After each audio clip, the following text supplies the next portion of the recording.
I used to be obsessed with 9/11. All the trivia parts of it, all the little bits and pieces such as this pager or the restaurant on top of the towers, the stories of the people who died and those who survived. The World Trade Center is a story similar to the Titanic, where the world watched as this grand symbol of imperviousness get utterly wrecked. I think it's very common for some people to fixate on events around death, especially if you're young. If it's not 9/11, it's true crime. If it's not true crime, it's serial killers or school shootings or horror movies or roller coasters or Twister, the ride. The movie Twister is about one of the most primordial forces on the face of the earth. Part of this interest is a survival technique. By looking at death with a screen between you and the event, it lets you confront and process your mortality with a healthy distance.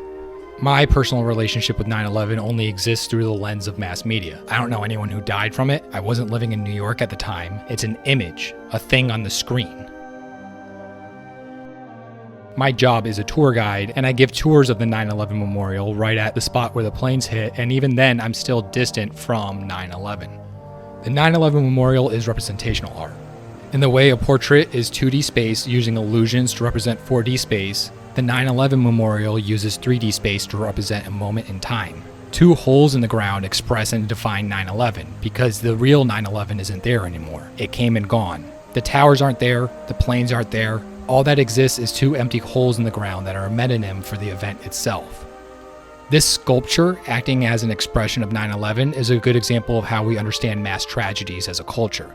Unless you were there, which would exclude most people, all mass tragedies are experienced through mass media, which means that disasters are, in itself, a form of mass communication.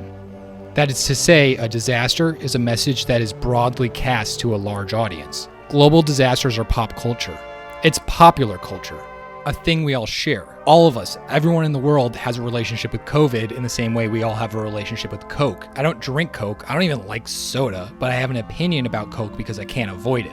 The same is for COVID. Even if you refuse to believe in the virus, it still impacts your life.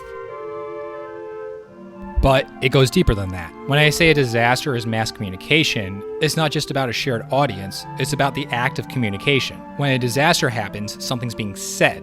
It conveys a message, and specifically one expressed by people. With COVID, what we're told is indifference, massive systemic collapse, iniquity. How is this different than any other form of storytelling? Storytelling is a very big cultural force, I think bigger than we appreciate. It goes beyond books and movies. Designers talk about pieces of industrial design as telling a story. Same with architecture. Architects will oftentimes talk about how buildings are storytelling vehicles. The Empire State Building might look inert, a thing just locked to the ground, but you look at it from a design perspective and it starts to communicate a message about America. The Empire State Building says a lot of things. I'm a big building. I'm a big deal. I'm America. I'm New York. We weren't emasculated by the Great Depression. Stop asking questions. Billionaires are great. Same for COVID.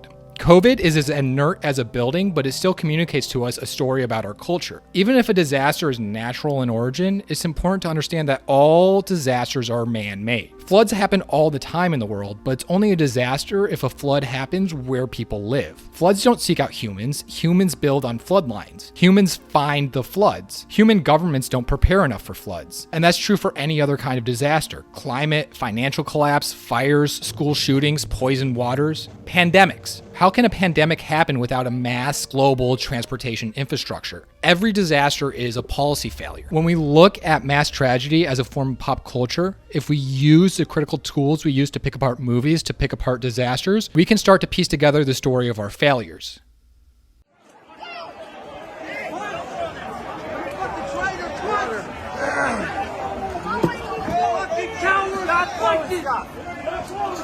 On January 6, 2020, thousands of rioters, encouraged by then-President Trump, violently invaded and overtook the Capitol building in an effort to stop the certification of incoming President Joe Biden's electoral victory, and thus overturn the results of a legal and fair election. Pipe bombs were placed at both the Republican and Democrat National Committee headquarters. A total of 5 people died on the day of the insurrection, and 4 officers died from self-inflicted wounds in the days and month that followed. The insurrectionists' actions were explicitly racist, and the central motivation was built around the premise of invalidating black votes. The event was live-streamed streamed, photographed, and reported on by social media, both by witnesses and by those committing the acts. Many of the insurrectionists found their way to the Senate chamber, where photojournalist William McNeely took this photo of an armed, masked figure in body armor and fatigues. The man was labeled by the press and by social media as the zip tie guy. I want to use this photo to start a conversation about disasters, and the role mass media plays in shaping our experiences of a disaster.